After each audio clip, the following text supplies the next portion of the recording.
Welcome, everyone. I'm not here to shout at you with fake excitement or try to pump you up for 5 minutes. I'm here for something more useful, the truth. If your life feels like it's not moving forward, if your mind feels tired most of the time, if you set goals and then abandon them, the issue is usually not your dreams. It's the routine you repeat every day. Your future isn't being destroyed in one big moment. It's being shaped quietly by small choices repeated again and again. Most people think they need a brand new personality, a new year, a new city, a new job, a miracle. But usually the real answer is simpler. You don't need dozens of habits. You need a few strong ones that change how you think, how you feel, and what you do when nobody is watching. And that's what this is. Not a motivational speech. A practical blueprint you can actually follow. If you want to feel mentally stronger, if you want to stop being controlled by your emotions, if you want your energy back, if you want real discipline, and if you want to look at yourself and feel respect instead of disappointment, then listen carefully. Some things I'll say may feel uncomfortable. Some may sound obvious. But the people who change their lives are the people who stop searching for the perfect feeling and start building a system. And yes, this is also designed to help you improve your English while you improve your life. So stay with me until the end, and subscribe to the channel if you want content that helps your habits, your mindset, and your English grow every day. Let's start with something people avoid talking about, but many people secretly struggle with: control. Not control of other people, control of yourself. When someone feels drained all the time, when they can't focus, when they lose motivation quickly, it's often because their brain is trained to chase quick rewards. Some of the quickest rewards come from sexual stimulation, especially when it's tied to adult content. The problem is not only what happens in the body, it's what happens in the mind. When you keep feeding your brain instant pleasure, your brain starts expecting pleasure without effort. It learns to feel satisfied without building anything real. No skills, no progress, no work completed, just a strong reward signal. And then later you wonder why studying feels hard, why working feels heavy, why goals feel impossible. Your brain has been trained to choose the easy hit instead of the long reward. This isn't about shame. It's about noticing patterns. Ask yourself honestly, after you do it, do you feel sharper or more foggy? More confident or more empty? More disciplined or more lazy? For many people, it creates a cycle: cravings, release, temporary relief, then lower energy and lower drive. If you want to rebuild discipline, you must rebuild your reward system. You don't need to be perfect, but you do need to stop letting impulses control your schedule. Start small. Reduce triggers. Stay busy with real life. Protect your sleep. Fill your day with things that give real satisfaction: movement, work, learning, sunlight, connection. Control is not something you magically have. It is something you practice. Now, the next change sounds simple, but it's powerful. Leave your home every day, even if it's just for a short walk. There are people who spend days inside the same room, scrolling, watching, sleeping at strange hours, and slowly losing the feeling that life is happening. They don't do it because they're weak. They do it because comfort can feel safe. But comfort can also become a cage.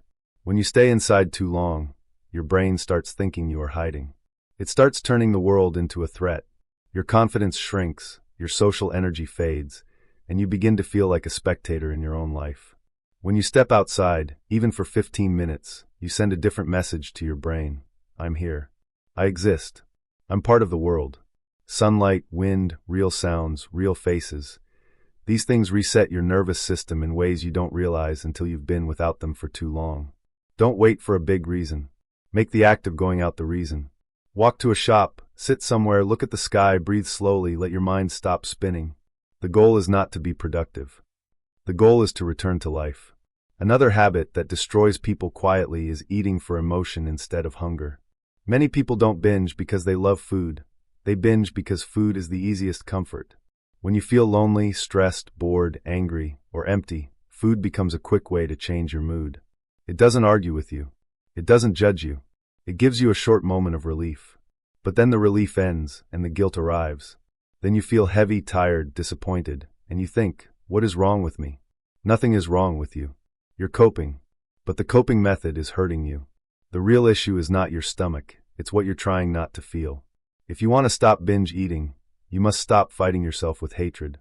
Self-insults don't create discipline, they create pain, and pain creates more cravings. Start being more present when you eat. Slow down. Taste the food. Reduce distractions. And before you reach for food, ask one honest question. Am I hungry, or am I trying to escape an emotion? If it's emotion, try something else first. A short walk, a glass of water, a few deep breaths, writing one page, messaging someone, doing something physical. Food can be part of a good life, but it cannot be your medicine for every feeling. Now listen, if your body barely moves, your mind will suffer. People try to fix tiredness with coffee, sadness with scrolling, stress with snacks, anxiety with thinking more. But the body is not designed to sit all day and stay okay. When you don't move, your energy drops, your posture collapses, your sleep gets worse, your mood becomes unstable, and your brain starts calling it depression or laziness. Sometimes the truth is simpler. Your system is underused. Movement wakes up the brain. It releases stress.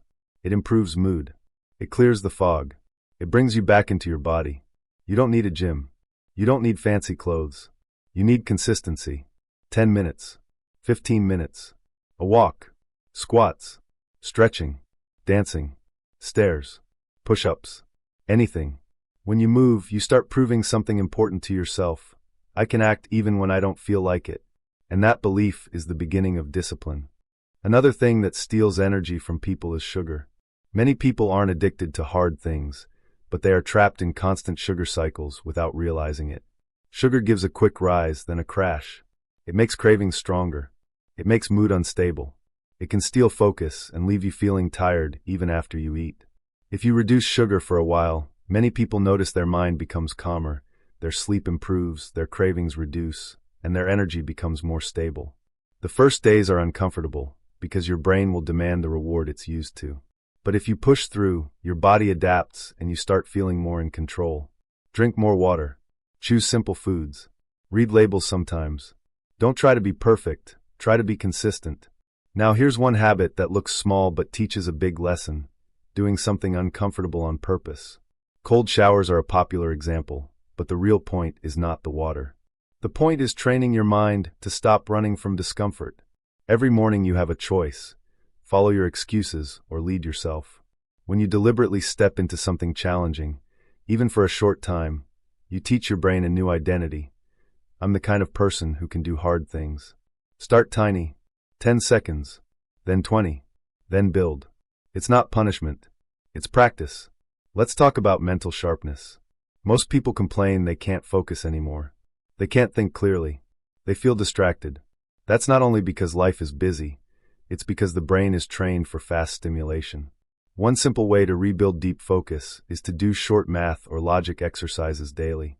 Not because you need to become a genius, but because it forces your mind to slow down and think step by step. That skill is priceless. Life is full of problems. A strong mind is not the mind that never struggles, it's the mind that can stay calm while solving.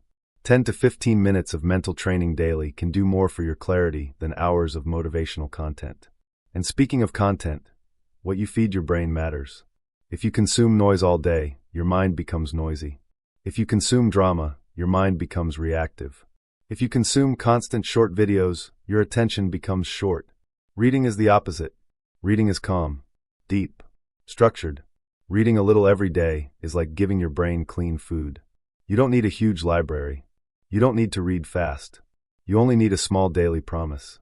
A few pages. Consistently. Over time, it becomes a new part of you. And when your thinking improves, your life starts improving too, because decisions become clearer. Now listen closely to this. The way you talk to yourself is either building you or breaking you. Many people speak to friends with kindness, but speak to themselves with cruelty. They make a mistake and call themselves names. They struggle and tell themselves they're hopeless. That inner voice becomes a prison, and then they wonder why they have no confidence. Kindness to yourself is not weakness. It is the fuel that allows growth to last.